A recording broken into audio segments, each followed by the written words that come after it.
안녕하세요. 사연 읽어주는 남녀입니다. 오늘도 와주셔서 감사드리며 그럼 오늘의 사연 바로 시작하겠습니다. 저는 28살 때 그 사람을 처음 만났습니다. 친구들끼리 모인 술자리였어요. 저는 원래 술을 잘 못 마십니다. 그런데 그가 제 옆에 앉아 있었죠. 저 술 정말 못 마셔요. 어떡하죠? 괜찮아요. 제가 대신 마실게요. 억지로 드실 필요 없어요. 그는 제 잔을 자기 앞으로 가져가더니 단숨에 비웠습니다. 그 모습이 참 인상 깊었어요. 배려심이 느껴졌죠. 밤이 깊어 헤어질 시간이 되었습니다. 그가 저를 따라 나왔어요. 혼자 가시면 위험해요. 택시 타실 때까지 같이 있을게요. 그는 직접 택시를 잡아주었습니다. 그리고 제가 차에 타자 창문을 두드렸죠. 집 도착하셨으면 꼭 문자 주세요. 안전하게 들어가셨는지 확인하고 싶어서요. 그날 밤 집에 도착해서 문자를 보냈습니다. 그는 바로 답장을 보내왔어요. 그 섬세함에 마음이 끌렸죠. 이후 친구들 모임에서 자주 마주쳤습니다. 우리는 자연스럽게 가까워졌어요. 연락을 주고받기 시작했죠. 첫 데이트는 한강공원이었습니다. 그는 제 얘기를 진지하게 들어주었어요. 데이트를 거듭할수록 신뢰가 쌓여갔죠. 3년이라는 시간이 흘렀습니다. 저는 결혼을 결심했어요. 그의 부모님은 용인에서 건설 자재 판매업을 하셨습니다. 그는 대기업 마케팅팀에서 일하고 있었죠. 민호 오빠는 진짜 일 열심히 하네. 진짜 대단해. 난 그렇게 못하는데. 남자가 이 정도는 해야지. 걱정 마. 나랑 결혼하면 내가 평생 책임지고 행복하게 해줄게. 저는 그의 성실함에 완전히 반했습니다. 결혼 생활이 시작되었어요. 2년 뒤 딸이 태어났습니다. 작고 예쁜 아기였죠. 저는 육아에 푹 빠졌어요. 남편은 더 열심히 일했습니다. 우리 딸 진짜 천사 아니야? 이렇게 예쁜 딸 낳아줘서 고마워. 내가 미친 듯이 벌어서 좋은 것만 해줄게. 당신이 이렇게 가정 위해서 고생하는 거 다 알아. 진짜 고마워. 남편은 회사 일로 정말 바빴습니다. 하지만 주말이면 딸과 시간을 보내려 애썼어요. 세연아, 우리 공주님, 오늘 아빠랑 뭐 하고 놀까? 아빠가 다 들어줄게. 저는 그 모습을 보며 활짝 웃었습니다. 평범하지만 정말 행복한 가정이었어요. 이 행복이 영원할 거라 철석같이 믿었죠. 결혼 4년차가 되던 해였습니다. 시댁에 큰일이 생겼어요. 시아버지께서 운영하시던 건설 자재 판매업이 휘청거리기 시작했죠. 어휴, 이 망할 경기 불황 때문에 미치겠네. 거래처가 줄줄이 발을 빼고 있어. 이러다가 정말 큰일 나겠어. 여보, 그럼 어떡해요? 직원들 월급은 어떻게 주고요? 월급. 어쩔 수 없지. 2명은 내보낼 수밖에 없겠어. 결국 시아버지는 2명의 직원을 정리해고하셨습니다. 판매장은 인력이 확 줄어들었지만 매출을 맞추기 위해 주말에도 문을 열어야 했어요. 남편과 시동생이 번갈아 가며 일을 도와야 하는 상황이 되었죠. 아버지, 제가 이번 주 토요일에 나갈게요. 민수는 일요일에 나오고요. 미안하다, 민호야. 네 회사 일도 바쁜데 이렇게까지 시켜서 아버지가 무능해서 그래. 아버지, 그게 무슨 말씀이세요? 당연히 제가 도와드려야죠. 너무 걱정 마세요. 남편은 평일에는 회사 일로 정신없었습니다. 하지만 주말에는 용인 판매장으로 달려가야 했어요. 쉴 틈이 전혀 없었죠. 저는 남편이 점점 지쳐가는 모습을 지켜봐야 했습니다. 정말 안타까웠어요.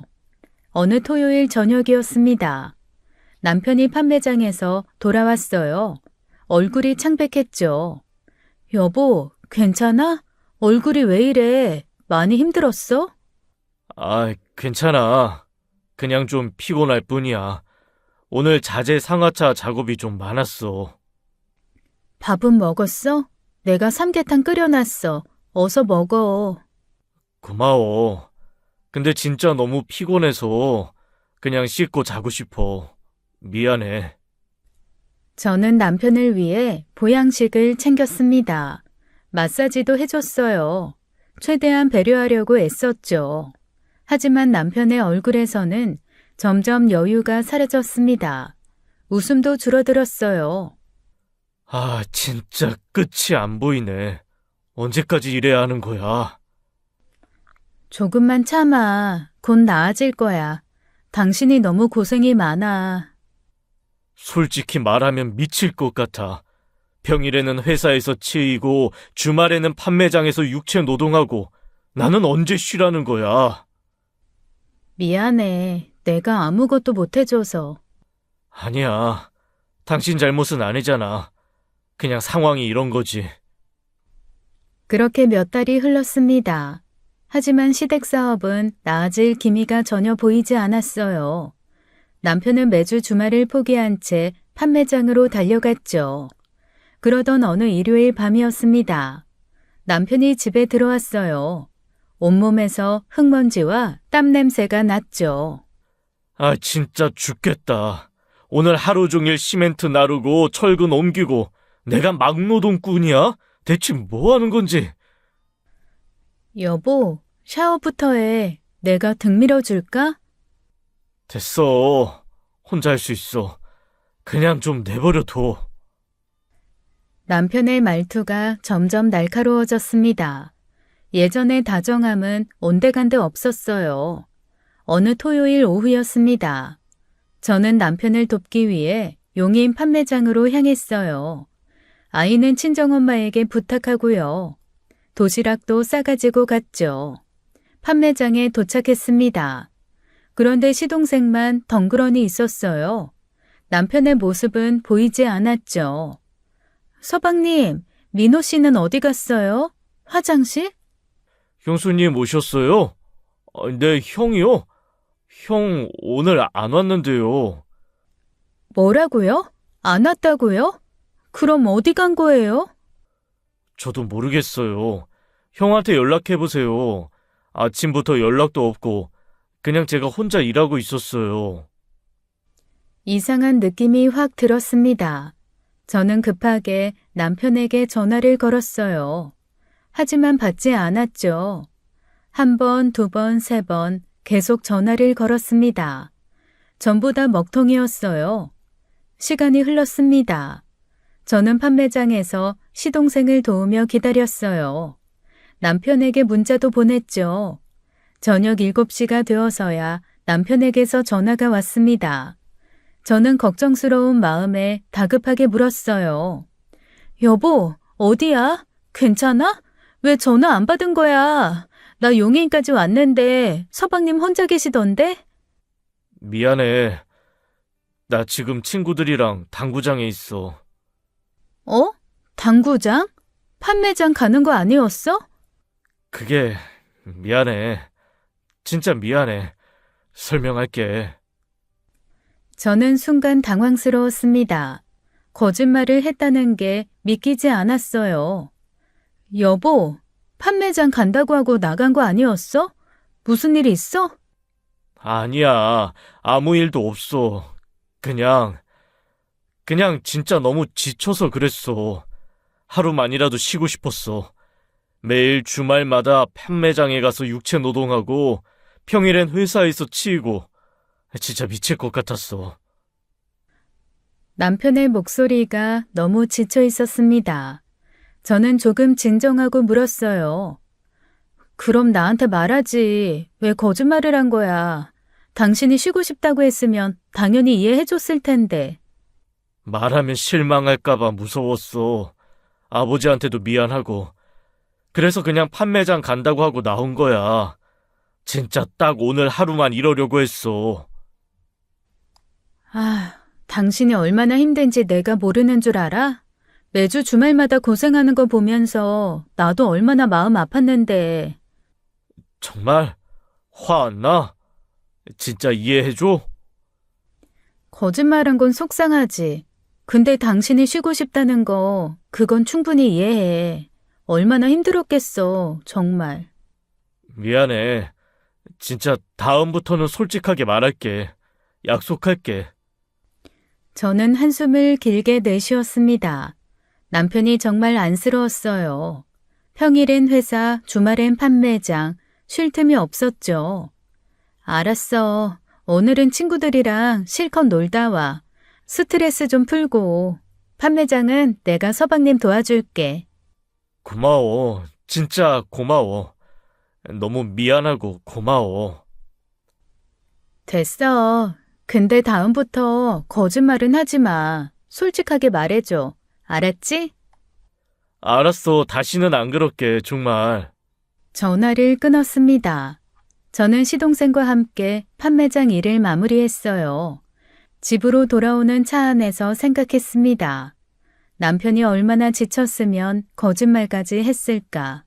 가슴이 먹먹했죠. 그날 밤 남편이 집에 돌아왔습니다. 조금 취한 상태였어요.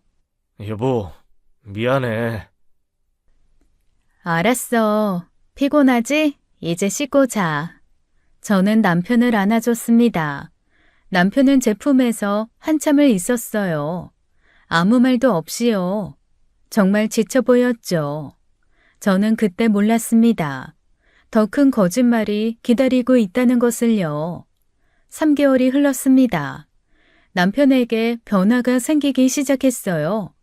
회식이 부쩍 잦아졌죠. 여보, 오늘 회식 있어서 늦을 것 같아. 먼저 자고 있어. 또? 요즘 회식이 너무 잦은 거 아니야? 회사 일이 바빠서 그래. 팀 분위기도 챙겨야 하고. 미안해. 저는 남편의 말을 믿었습니다. 회사 생활이 바빠진 거라 생각했어요. 그래서 육아와 집안일을 더 열심히 했죠. 남편은 늦은 밤 귀가하는 일이 많아졌습니다. 술 냄새를 풍기며 돌아왔어요. 저는 묵묵히 해장국을 끓여줬죠. 어느 목요일 밤이었습니다. 시계를 보니 새벽 1시가 넘었어요. 남편이 아직 안 들어와서 걱정이 되었죠. 전화도 안 받았고요. 남편을 마중 나가려고 했어요. 아파트 입구에 도착했을 때였습니다. 낯선 승용차 한 대가 막 서더니 멈췄어요. 그리고 그 차에서 남편이 내렸죠. 저는 반갑게 손을 흔들려다가 멈췄습니다. 운전석에서 여자가 따라 내렸거든요. 저는 본능적으로 기둥 뒤에 숨었죠. 여자가 남편에게 다가갔습니다. 그리고 남편 얼굴을 손으로 쓰다듬었어요. 그러더니 울기 시작했죠. 그 순간 제 온몸이 얼어붙었습니다. 숨이 막혔죠. 왜 울어? 울지 마. 들어가면 문자 줘. 조심해서 들어가요. 응, 조심히 가. 두 사람이 손을 흔들며 인사를 나눴습니다. 여자는 차에 올라탔어요. 남편은 여자의 차가 떠날 때까지 서서 지켜봤죠. 저는 급하게 아파트 안으로 들어갔습니다. 엘리베이터를 타고 집으로 올라갔어요. 다리가 후들후들 떨렸죠. 5분 뒤 남편이 집에 들어왔습니다. 평소처럼 아무렇지 않은 표정이었어요. 어? 안 자고 있었어? 미안, 늦었지? 걱정돼서. 누가 데려다 줬어? 회사 동료가 태워줬어. 택시 잡기 힘들어서. 회사 동료? 남자, 여자? 여자 동료. 왜? 질투나? 남편이 장난스럽게 웃었습니다. 저는 웃을 수가 없었어요. 방금 본 장면이 계속 떠올랐죠. 아니, 그냥. 피곤하다. 나 씻고 올게. 남편이 화장실로 들어갔습니다. 저는 머릿속이 복잡했어요. 샤워를 마친 남편은 침대에 누워 금방 잠들었어요. 저는 그날 밤 한숨도 잘 수 없었죠. 다음 날 아침이었습니다. 남편은 평소처럼 출근했어요.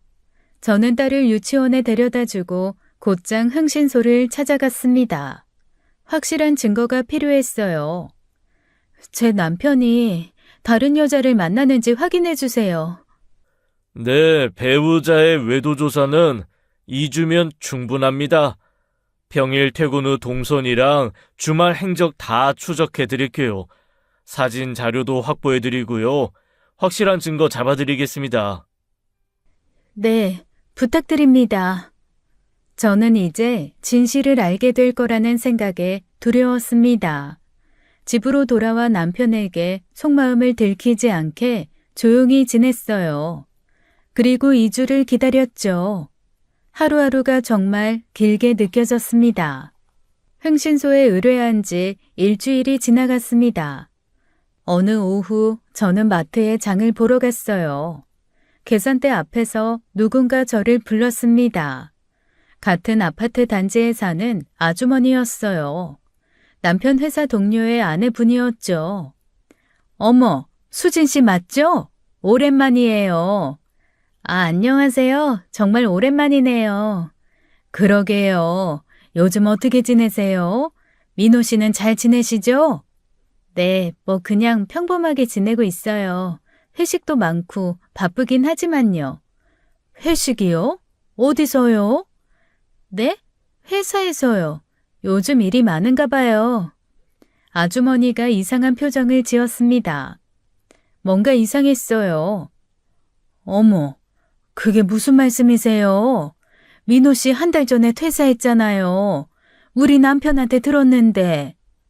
그 순간 제 머릿속이 새하얘졌습니다. 뭐라고요? 퇴사를 했다고요? 아, 네, 맞아요. 요즘 이직 준비하느라 바쁘죠? 민호 씨도 좋은 곳 알아보고 계시겠네요. 네, 그렇죠. 그럼 저 먼저 갈게요. 집에 애가 혼자 있어서요. 아, 네. 또 봬요. 저는 장바구니를 들고 집으로 달려갔습니다. 손이 떨렸어요. 숨이 가빠졌죠. 한 달 전에 퇴사를 했다니요. 그럼 지금까지 매일 아침 출근하는 척 한 거예요. 그동안 대체 어디를 간 거죠? 저는 급하게 남편에게 전화를 걸었어요. 하지만 받지 않았습니다. 다시 걸었어요. 또 받지 않았습니다. 문자를 보냈죠. 지금 어디야? 전화 좀 받아. 급해. 문자는 읽음 표시조차 뜨지 않았습니다.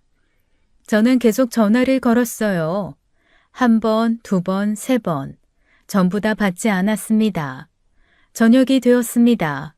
남편은 여전히 연락이 두절되었어요. 집에도 들어오지 않았죠. 엄마, 아빠는? 아빠 회식 있대. 우리 먼저 먹자. 네. 저는 아무렇지 않은 척 밥을 먹었습니다. 하지만 속으로는 미칠 것 같았어요. 손이 계속 떨렸죠. 딸을 재우고 나서 남편의 짐을 확인했습니다. 옷장을 열어봤어요. 남편의 옷이 절반쯤 사라져 있었죠. 평소에 즐겨 입던 옷들이 없었습니다. 저는 그 자리에 주저앉았어요. 도대체 무슨 일이 벌어지고 있는 건지 명확하게 알 수가 없었어요. 밤새도록 잠을 이룰 수 없었습니다. 남편에게 계속 전화를 걸었어요. 전부 다 받지 않았죠. 다음 날 아침이 되었습니다. 남편은 여전히 집에 오지 않았어요. 하루가 지나고 이틀이 지났어요. 저는 순간 공포에 떨었습니다. 남편에게 무슨 일이 생긴 걸지도 모르겠다는 생각이 들었죠. 아니 어쩌면 저를 일부러 피하는 걸지도 모르겠습니다. 다만 한 가지는 확실했어요. 제 결혼 생활이 무너지고 있다는 것, 그리고 남편이 저를 버리고 떠났다는 것, 그것이요. 남편이 사라진 지 이틀이 지났습니다. 시댁에 연락을 했죠. 어머님, 민호 씨 혹시 거기 있어요? 이틀째 연락이 안 돼서요. 뭐? 민호가 집에 안 들어왔다고? 도대체 무슨 말이야? 저도 모르겠어요, 어머님. 민호 씨가 한 달 전에 회사를 그만뒀대요. 뭐라고? 회사를 그만뒀다고? 아니, 지금 그게 대체 무슨 소리야? 시아버지께서 전화를 받으셨습니다. 수진아, 진정하고 천천히 말해봐. 민호가 회사를 그만뒀다니. 이 자식이 대체 무슨 짓을 하고 있는 거야? 내가 당장 찾아봐야겠다. 시동생도 전화를 받았습니다. 형수님, 형 연락 안 돼요? 저한테도 연락 안 왔는데. 네, 전화 안 받아요. 도대체 어디 간 건지. 시댁 식구들은 난리가 났습니다. 친척들에게 전화를 돌렸어요. 지인들에게도 연락했죠. 시동생은 남편 친구들에게 연락을 했습니다. 하지만 아무도 남편의 행방을 몰랐어요. 완전히 증발해 버린 거예요. 그리고 일주일이 지났습니다. 저는 경찰서로 갔죠. 실종이요? 성함이 어떻게 되시죠? 최민호요. 제 남편이요. 일주일째 연락이 두절됐어요. 가출 가능성은 없나요? 부부싸움이나 뭐 그런 건. 아니요. 아무런 말도 없이 갑자기 사라졌어요. 회사도 저 몰래 그만뒀고요. 저희 싸운 적도 없어요. 알겠습니다. 신고 접수하겠습니다. 다음 날 아침 흥신소에서 연락이 왔어요. 급한 목소리였죠. 사모님, 큰일 났습니다. 남편분 금융거래 내역 조회해봤는데요. 네? 그런데요? 신용대출을 한도치까지 다 받으셨더라고요. 1억 5천만 원이요. 그리고 주택담보대출도 받았네요. 이 금융권까지 끼어서 최대치로요. 당장 등기부 등본 떼보세요. 네? 주택담보대출이요? 저는 급하게 인터넷으로 등기부 등본을 떼어봤어요. 1금융권, 2금융권 할 것 없이 집에 엄청난 담보대출이 설정되어 있었습니다. 총 5억 원이 넘는 빚이었어요. 이게 대체 뭐야? 저는 다시 흥신소에 전화를 걸었습니다. 담보대출이 5억이 넘어요. 이게 어떻게 된 거예요? 퇴직금도 확인해보세요. 아마 다 정산받아서 가져갔을 겁니다. 회사에 확인해 보니 정말 그랬습니다. 남편은 퇴직금까지 깨끗하게 정리해서 가져갔어요. 신용대출 1억 5천, 주택담보대출, 그리고 퇴직금까지요. 자기가 할 수 있는 모든 돈을 끌어내서 사라진 겁니다. 저는 남편에게 다시 전화를 걸었습니다. 역시 받지 않았습니다. 문자를 보냈어요. 당장 전화해. 대체 무슨 짓을 하는 거야? 대체 왜 이러는 거냐고. 하지만 역시 읽음 표시조차 뜨지 않았습니다. 저를 철저하게 무시하고 있었어요. 저는 분노로 온몸이 떨렸죠. 어이가 없었습니다. 계획적으로 모든 걸 정리하고 사라진 거예요. 처자식뿐 아니라 부모, 형제 다 버리고요. 하지만 제 마음 한편으로는 걱정도 되었습니다. 혹시 범죄 조직한테 당한 건 아닐까, 납치나 협박을 당한 건 아닐까. 그때였어요. 핸드폰이 울렸습니다. 문자가 온 거예요. 남편에게서요. 미안해. 다른 사람 만나게 됐어. 이혼해줘. 그 순간 제 머릿속이 하얘졌습니다. 저는 바로 전화를 걸었어요. 하지만 역시 받지 않았어요. 저는 핸드폰을 던져버렸습니다. 이건 배신이었어요. 누가 봐도 철저한 배신이었죠. 제 인생이 무너지고 있었습니다. 저는 남편의 문자를 캡처해서 시댁에 보냈습니다. 전화기를 들자마자 시어머니의 비명이 들렸어요. 이게 대체 무슨 일이야? 이 정신 나간 놈의 자식이 다른 사람을 만났다고? 지 처자식을 버리고? 당장 민호 그 자식 찾아라. 내 이놈의 새끼를 당장. 형수님, 진짜 죄송합니다. 제가 형 찾아볼게요. 시댁 식구들은 난리가 났습니다. 하지만 어쩔 수가 없었어요. 남편은 완전히 잠수를 탔거든요. 그리고 사흘 뒤였습니다. 흥신소 직원이 찾아왔어요. 사모님, 조사 결과 나왔습니다. 앉으세요. 흥신소 직원 품에서 사진들이 쏟아져 나왔어요. 남편이 어떤 여자와 호텔 라운지에 앉아있는 사진이었습니다. 두 사람이 포옹하고 있는 사진도 있었어요. 여자가 남편의 볼에 키스하는 사진도 있었죠. 그 여자였어요. 아파트 앞에서 봤던 그 승용차의 주인이었죠. 이 여자랑 최소 3개월 이상 만난 것으로 보입니다. 일주일에 2-3번은 만났고요. 호텔도 여러 번 들어갔습니다. 이 여자 누구예요? 회사원입니다. 남편분이랑 같은 회사 다녔던 동료로 확인됩니다. 여기 신상정보 다 들어있습니다. 저는 자료를 받아들었습니다. 이지은, 31살, 미혼. 분노가 치밀어 올랐습니다. 직접 찾아가야겠다고 결심했죠. 다음 날 저는 딸을 친정에 맡기고 회사로 향했습니다. 회사 앞에서 퇴근 시간까지 기다렸죠. 오후 6시가 되었어요. 직원들이 하나둘씩 나오기 시작했죠. 그때 여자가 나왔습니다. 저는 그녀를 향해 달려갔어요. 야, 이지은! 여자가 놀라서 뒤를 돌아봤습니다. 저는 로비 한가운데서 그녀를 가로막았어요. 너 맞지? 남의 남편 빼앗아서 가정 파괴한 년아. 뭐야? 당신 누구야? 나? 최민호 안사람이다. 내 남편이랑 바람난 이 상간녀야. 저는 여자의 머리채를 잡았습니다. 여자가 비명을 지르며 제 손을 뿌리치려 했죠. 그래서 두 손으로 움켜쥐었어요.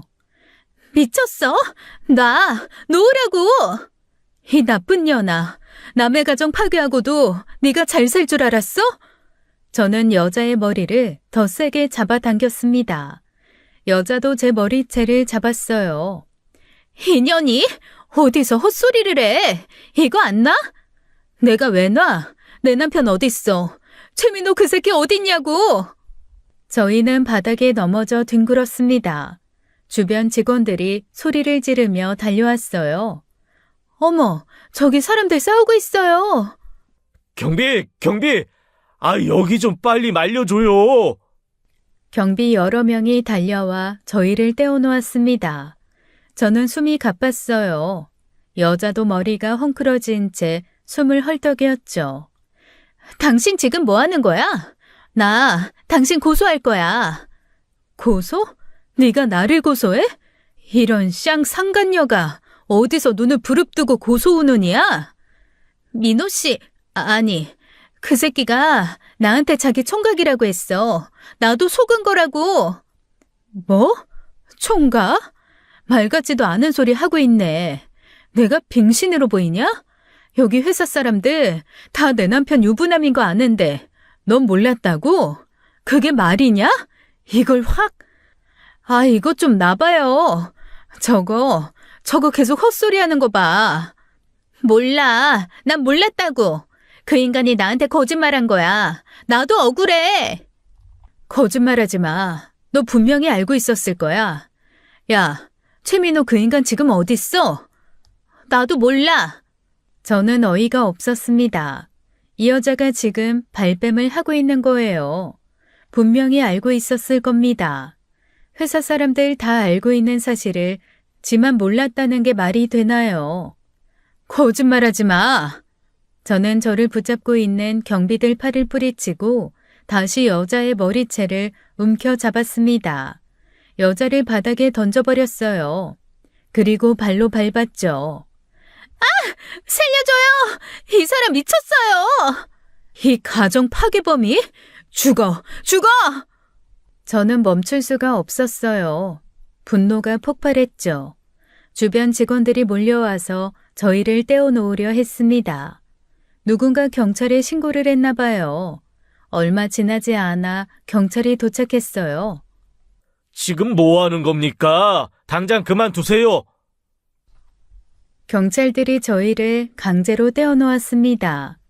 여자도 울면서 소리쳤죠. 저 사람이 갑자기 저한테 달려들어서 때렸어요. 죽이려고 했다고요. 경찰 아저씨, 저 무서워요. 저거 상간녀예요. 내 남편이랑 바람났다고요. 이러면 때려 죽여도 무죄 아닙니까? 일단 진정들 하시고요. 경찰서 가서 얘기합시다. 무슨 일이 있었는지 차근차근 설명해 보세요. 제 남편이 저 여자랑 바람을 피웠어요. 3개월 이상이나 만났대요. 그러고는 집에 5억이 넘는 빚을 남기고 도망갔어요. 이혼하자는 문자만 보내고요. 그게 무슨 말이죠? 증거는요? 네, 여기. 제가 따로 뒷조사를 해서 찍은 사진들이요. 아, 이건 민사 문제네요. 아니, 사모님, 그런데 폭행은 형사 문제고요. 옆에서는 상간녀 이지은도 진술하고 있었습니다. 저는 정말 몰랐어요. 민호 씨가 자기 총각이라고 했어요. 저도 피해자예요. 거짓말하지 마. 회사 사람들 절반이 결혼식 하객으로 왔는데 총각 행세가 되겠냐? 돌대가리야.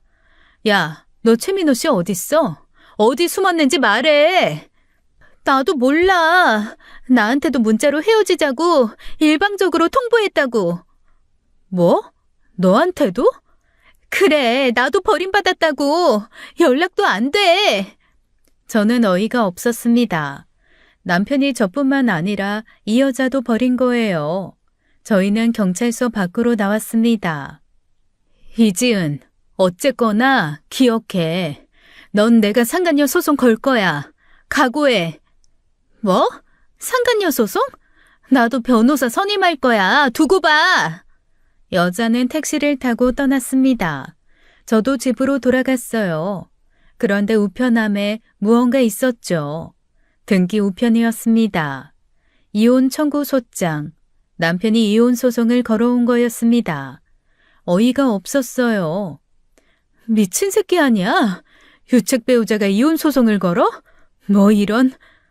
불륜을 저지르고 모든 돈을 들고 도망간 남편이 먼저 이혼 소송을 건 거예요. 법적으로 소용도 없는 짓인데 말이죠. 마치 이혼해달라고 시위하는 것 같았어요. 어처구니가 없었죠. 저는 남편에게 전화를 걸었습니다. 역시 받지 않더군요. 문자를 보냈어요. 이혼 소송? 웃기지 마. 이혼하고 싶으면 내 앞에 당당하게 나타나. 비겁하게 숨어서 문자나 보내지 말고 아주 고추 떼라, 이 비겁한 놈아. 문자를 보내고 기다렸습니다. 1시간이 지났어요. 읽지 않은 표시가 사라졌습니다. 남편이 드디어 읽은 거죠. 하지만 답장은 없었어요. 몰랐는데요. 남편 놈 사람 열받게 만드는 재주가 아주 탁월하더군요. 재능 수준이었어요. 남편이 사라진 지 한 달도 안 되어 우편물이 날아왔습니다. 체납 통지서였어요. 집이 경매에 넘어간다는 내용이었습니다. 이제 집마저 빼앗기는 거였죠. 저는 시댁에 연락했습니다. 뭐? 이 경매라고? 이 못된 자식이? 수진아, 우리가 대출 갚아줄게. 걱정하지 마. 아버님, 어머님, 안 됩니다. 이거 갚아주시면 또 대출 받을 수 있어요. 그럼 더 큰일 나요. 결국 집은 강제 경매에 넘어갔습니다. 남편이 결혼할 때 가지고 온 집이었기에 어쩔 도리가 없었죠. 지금 돌이켜 생각해보면 그 당시 부동산 경기가 안 좋아 급매로도 급하게 팔 수 없으니 일부러 대출을 가득 받고 경매로 넘어가게 한 것 같았어요. 딸이 살 집은 생각도 안 한 거죠. 저는 딸과 함께 짐을 싸야 했습니다. 시부모님이 다시 연락하셨어요. 수진아, 우리가 네 명의로 이 집 사주마. 아버님, 그러려면 아버님 집 하셔야 하잖아요. 괜찮아. 우리는 작은 집으로 가면 돼. 그건 너무 죄송해요. 제가 알아서 할게요. 네가 어떻게 알아서 하니? 우리가 면목이 없다. 결국 시부모님과 시동생이 돈을 마련해 주셨습니다. 친정 부모님도 도와주셨어요. 제가 가지고 있던 예금까지 모았죠. 그리고 집을 구했습니다. 작은 집이었어요. 하지만 딸과 함께 지내기엔 충분했죠. 저는 변호사를 선임했습니다. 이혼 소송을 진행했어요. 상간녀 소송도 함께 진행했죠. 위자료는 얼마나 받을 수 있을까요? 최소 5천만 원은 받으실 겁니다. 상간녀한테도 3천만 원 정도 청구할게요. 네, 부탁드립니다. 이혼 조정기일이 잡혔습니다. 저는 법원에 출석했어요. 하지만 남편은 나타나지 않았죠. 상대방이 불출석했습니다. 조정 불성립으로 재판으로 넘어갑니다. 끝까지 비겁한 새끼. 재판이 시작되었습니다. 첫 번째 기일에도 남편은 오지 않았어요. 두 번째, 세 번째도 마찬가지였죠. 결석 판결 나올 겁니다. 저희한테 유리해요. 6개월이 지났습니다. 법원은 판결을 내렸어요. 피고의 유책 사유가 명백하므로 원고 승소 판결합니다. 양육권은 원고에게, 그리고 위자료 5천만 원 지급 명령합니다. 저는 판결문을 받았습니다. 딸의 양육권도 확보했어요. 위자료와 양육비도 확정되었죠. 하지만 남편은 끝까지 나타나지 않았습니다. 상간녀 소송도 마무리되었어요. 3천만 원을 받아냈어요. 그나마 다행이었죠. 하지만 남편한테는 한 푼도 받지 못했습니다. 남편은 완전히 사라졌어요. 통장을 차압해봤지만 소용없었습니다. 잔액이 200원밖에 없네요. 200원이요? 네, 돈을 다 빼서 현금으로 가지고 있는 것 같아요. 저는 어이가 없었습니다. 끝까지 최악인 인간이었어요. 법원 판결도 무시하고 잠수를 탄 거죠. 추후에 재산 발견되면 다시 청구하시면 됩니다. 네, 알겠습니다.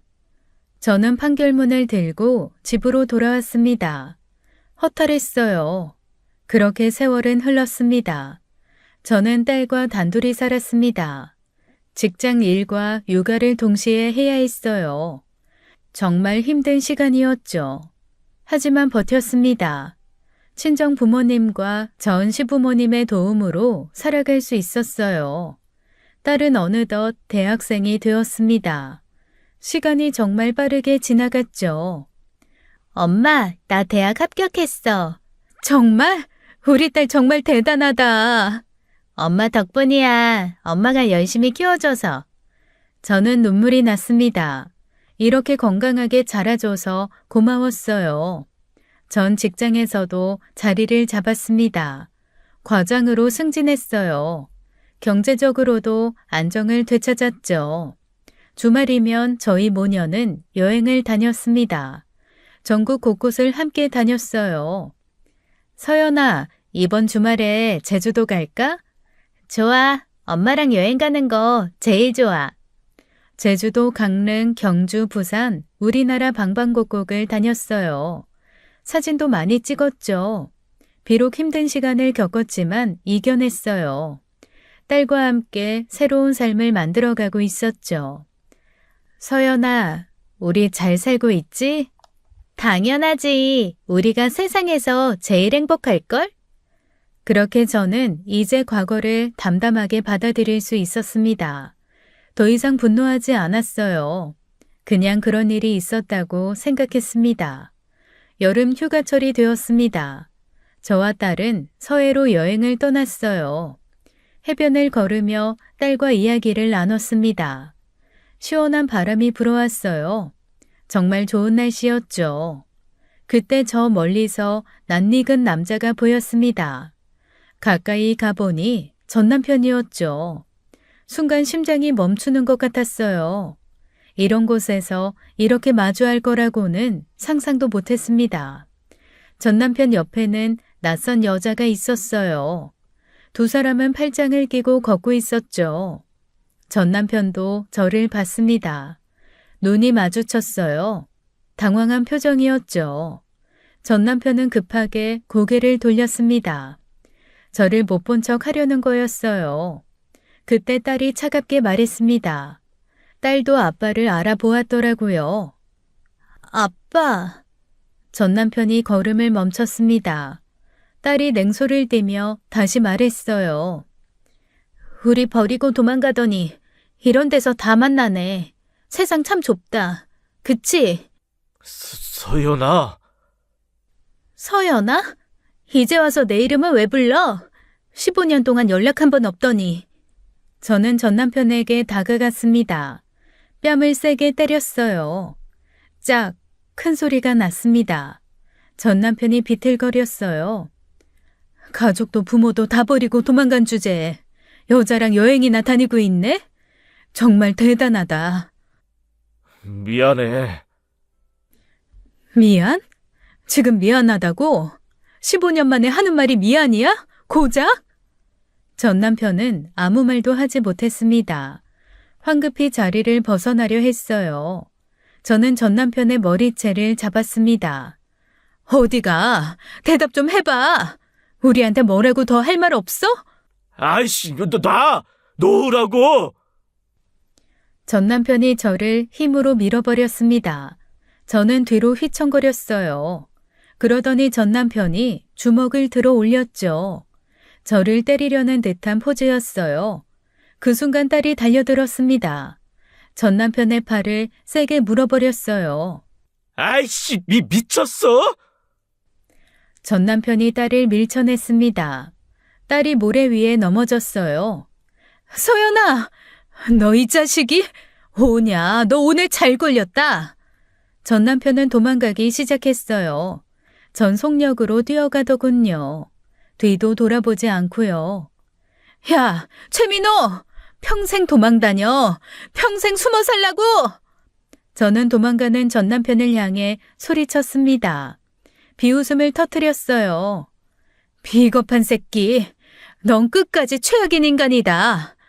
그때 전 남편과 함께 있던 여자가 다가왔습니다. 이게 무슨 일인지. 무슨 일이냐고요? 저 인간이 뭐라고 했어요? 네? 무슨 말을 했든 다 거짓말이에요. 죄송한데 연락처 좀. 제가 연락 다시 드릴게요. 제가 지금 저 인간 좀 빨리 따라가 봐야 해서. 저는 명함을 꺼내 여자에게 건넸습니다. 연락 주세요. 궁금해하는 거 다 말해줄게요. 감사합니다. 꼭 연락 드릴게요. 그러더니 여자는 전 남편이 도망간 방향으로 급히 뛰어갔습니다. 저와 딸은 다시 해변을 걸었어요. 마음이 후련했죠. 엄마, 시원했어? 조금은. 너는? 나도 아빠 뺨 때리는 거 속 시원했어. 저희는 웃었습니다. 정말 오랜만에 시원하게 웃었어요.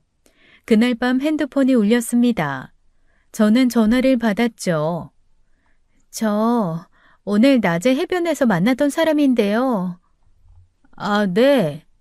자세한 얘기 좀 들을 수 있을까요? 제가 오늘 그놈을 못 잡아서. 네, 그러시죠. 뭐부터 들으실래요? 저는 전 남편이 가족을 버린 이야기부터 시작했습니다. 회사를 몰래 그만둔 것, 재산을 모두 정리해서 혼자 도망간 것, 불륜을 저지른 것까지 모두를요. 모든 것을 상세하게 설명했어요. 여자는 말없이 듣고 있었습니다. 가끔 한숨 소리가 들렸어요. 그리고 15년 동안 연락 한 번 없었어요. 지 딸한테도요. 세상에, 그런 사람이었어요? 네, 그 인간이 뭐라고 하던가요? 아내랑 사별했다고 했어요. 교통사고로 돌아가셨다고요. 그래서 지금까지 혼자 살았대요. 거짓말이네요. 저 멀쩡히 살아있잖아요. 진짜 황당하네요. 저 완전히 속았어요. 결혼 전제로 만나신 거예요? 네, 저 사업하느라 지금까지 결혼 못했거든요. 이제 정리하고 결혼하려고 했어요. 큰일 날 뻔했어요. 속기 전에 알게 돼서 다행이에요. 정말요. 이렇게 알려주셔서 감사해요. 조상님이 도우신 것 같아요. 그러게요. 정말 다행이에요. 여자는 한동안 말이 없었습니다. 충격이 컸던 것 같았어요. 당장 헤어질 거예요. 그리고 사기로 고소할 거예요. 그러세요. 당연히 그래야죠. 정말 감사합니다. 알려주셔서요. 별 말씀을요. 조심하세요. 네, 다시 한번 감사드립니다. 전화가 끊어졌습니다. 저는 핸드폰을 내려놓았어요. 참 열받더라고요. 또다시 여자를 속이려 했다는 사실이에요. 아내가 죽었다니 정말 뻔뻔했죠. 15년이 넘는 시간 동안 얼마나 많은 거짓말을 하고 돌아다녔을까요? 그 많은 죄를 어떻게 씻고 가려는지. 하지만 동시에 후련했습니다. 거짓이 드러났으니까요. 그래도 그 여자는 구했으니까요. 어쩌면 전 남편이 가장 공을 들인 여자일 수도 있었겠네요. 닷새가 지났습니다. 늦은 밤 핸드폰이 울렸어요. 전 남편이었죠. 술에 취한 목소리가 들렸어요. 야, 박수진, 너 왜 그런 짓을 한 거야? 무슨 소리야? 혜진이한테 다 말한 거 왜 내 앞길을 막는 거야? 앞길? 거짓말로 여자 속이는 게 네 앞길이냐? 하긴 그렇긴 하네. 그게 네 인생이었지? 나 결혼할 수도 있었어. 근데 너 때문에 다 망쳤잖아. 그 여자가 얼마나 부자인 줄 알아? 꿀 좋네. 그걸 원한 거였는데. 잘 됐구나? 신나네. 야, 이미 다 지난 옛날 일이잖아. 15년도 넘었어. 우린 이혼했고 왜 자꾸 과거를 들춰내는 거야? 옛날 일? 너한테는 옛날 일이겠지. 근데 나한테는 현재 진행이야. 네가 다시 태어난 순간부터. 아이, 진짜 왜 이래? 나 좀 살게 내버려 둬라. 그 여자한테 전화해서 오해라고, 아니, 네가 장난친 거라고 설명을 좀. 미친놈.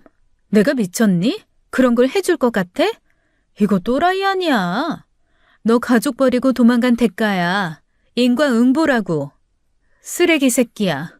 너 진짜 독하다. 너 웃기지 않냐? 내 전화 그렇게 씹더니 이제는 먼저 전화를 하네? 인생 이래서 모르는 거야. 정말 웃기다. 그래도 살다 보니 네가 나 때문에 고통을 다 받네. 야, 속이 아주 존나 다 시원하다. 이 나쁜 년이. 나쁜 건 너야.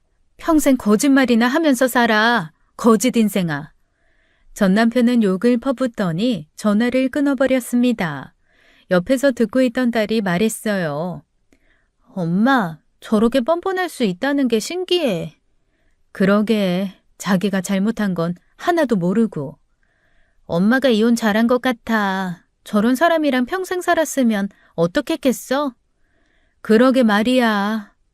엄마, 수고했어요. 나 키우느라. 저는 딸을 꼭 안아줬습니다. 어느새 이렇게 의젓하게 자라 있었어요. 눈물이 났죠. 그날 밤 이후로 전 남편에게서는 연락이 오지 않았습니다. 완전히 사라진 거예요. 저는 후련했습니다. 과거와 완전히 작별할 수 있었죠. 그리고 다시 4년이라는 시간이 흘렀습니다. 어느 목요일 오후였어요. 핸드폰이 울렸어요. 저는 전화를 받았습니다. 수진아. 전 남편이었어요. 왜 전화했어? 나 지금 병원에 입원해 있어. 그게 나랑 무슨 상관이야? 꼭 한 번만 만나고 싶어. 제발. 목소리가 떨리고 있었습니다. 뭔가 심상치 않았어요. 만날 이유 없어. 끊을게. 제발. 마지막이야. 마지막으로 부탁이야. 마지막? 나 이제 얼마 못 살아. 제발 한 번만 만나줘. 저는 잠시 망설였습니다. 궁금했어요. 대체 무슨 말을 하려고 4년 만에 연락했는지요. 그리고 얼마 못 산다고 하니 이 인간의 마지막 모습이 궁금했습니다.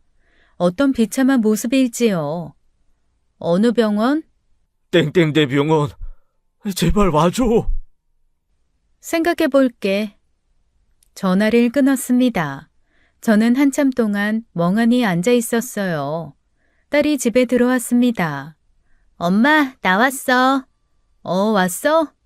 무슨 일 있어? 표정이 안 좋은데? 그 인간한테 전화 왔어. 그 인간? 누구? 설마 아빠? 병원에 입원했대. 만나고 싶다고. 만나지 마. 또 무슨 거짓말할지 몰라. 나도 그렇게 생각해. 근데 궁금하긴 해. 엄마, 제발 만나지 마. 그럴 자격 없어, 그 사람. 알아. 근데 마지막이라고 하더라. 마지막? 그게 무슨 소리야? 나도 잘 모르겠어. 지가 얼마 못 산다나 뭐라나. 딸은 한동안 말이 없었습니다. 가볼 거야? 한 번만 보고 올까 해. 대체 무슨 말을 하려고 그러는지.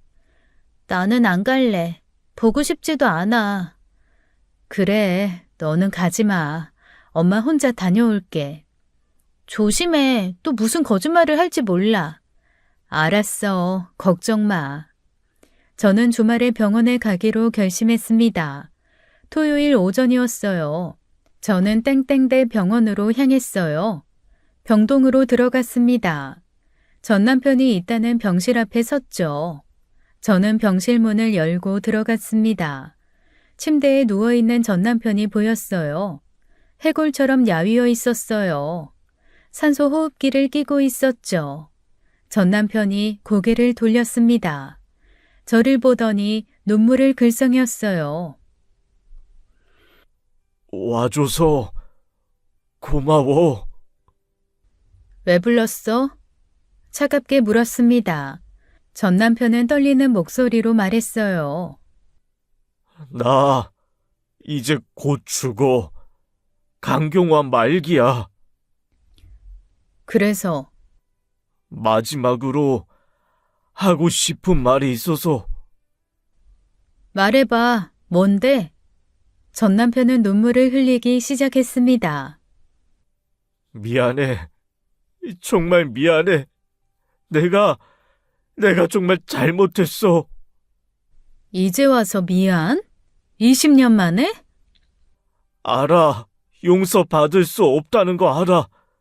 근데 죽기 전에 꼭 말하고 싶었어. 저는 팔짱을 끼고 서 있었습니다. 그의 말을 듣고만 있었어요. 그때 정말 힘들었어. 아버지 사업 망해서 주말마다 판매장 가야 했고 평일엔 회사 일로 죽을 것 같았어. 쉴 틈이 없었어. 그래서? 매일 일만 하다 보니까 내 인생이 사라지는 것 같았어. 이대로 가다간 일만 하다 죽을 것 같았어. 그래서 무작정 도마친 거야. 그래서 불륜을 하셨다? 아니야. 지은이는 그냥 위로가 됐어. 나한테 잘해줬거든. 회사에서 유일하게 내 얘기 들어주는 사람이었어. 그래서 가족을 버렸다? 아니야.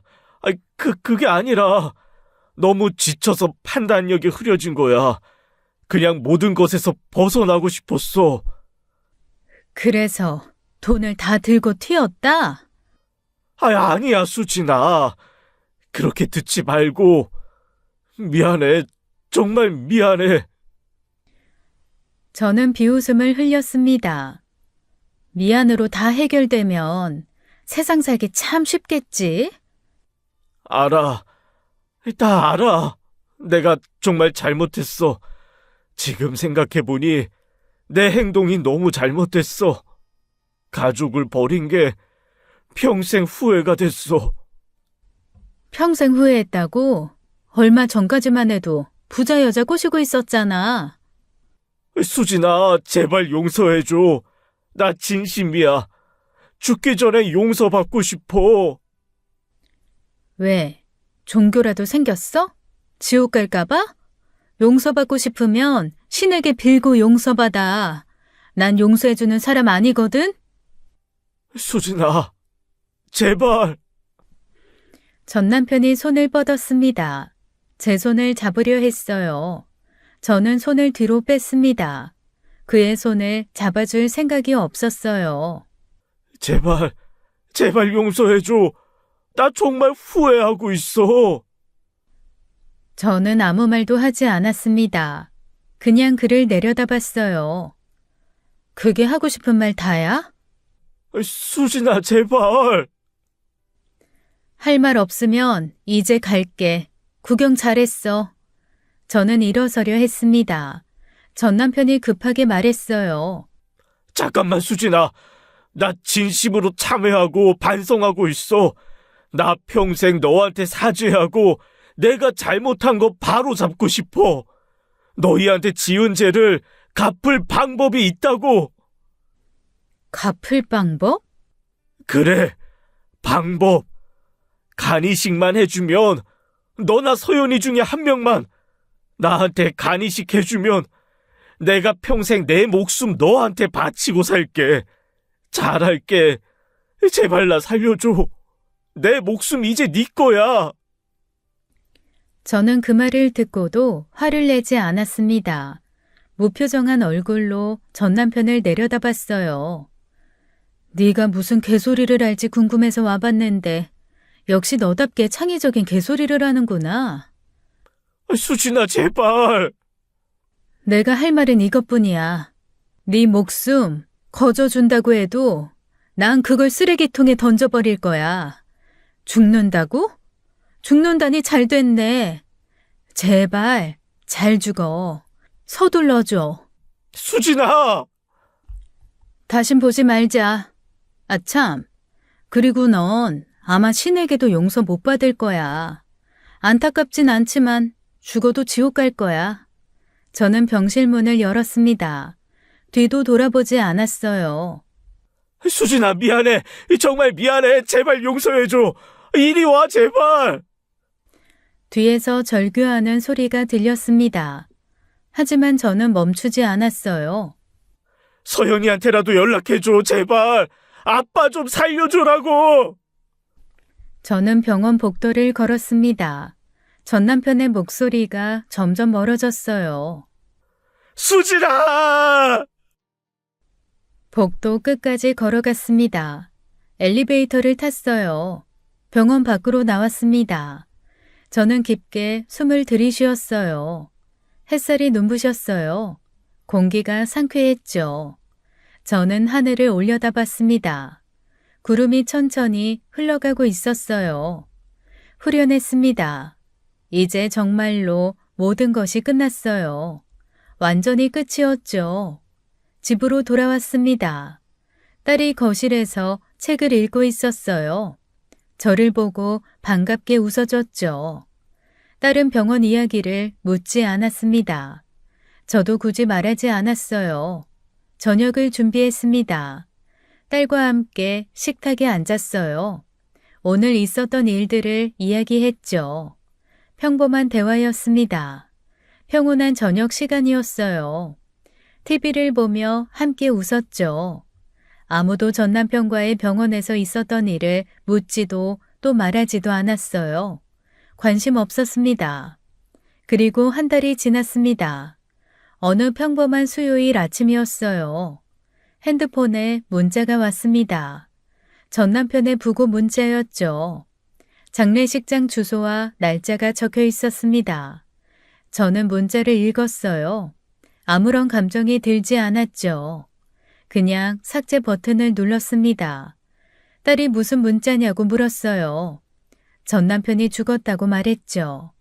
딸도 담담했습니다. 마치 스팸 문자처럼 반응했어요. 그리고 바로 흘려버렸죠. 장례식장에 갈 생각은 없었습니다. 딸도 마찬가지였어요.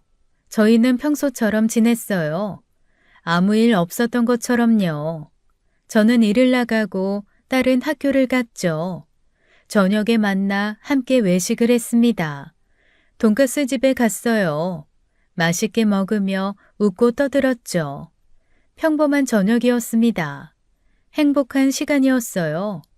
이런 순간들이 소중했죠. 이것이 제 행복이었습니다. 과거는 과거일 뿐입니다. 이제는 앞만 보고 갈 거예요. 지나간 일, 생각도 기억도 하지 않을 겁니다. 딸과 함께 행복한 일들만 기억하려고요. 지금까지 사연 읽어주는 남녀였습니다.